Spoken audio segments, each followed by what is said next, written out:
नमस्ते और प्रणाम दोस्तों। आप सभी का सुशीला लोकगीत चैनल पर स्वागत है।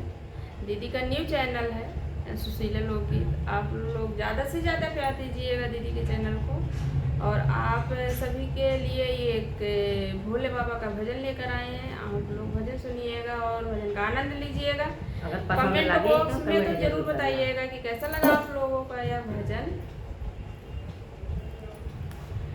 डमरू नाचे बाजे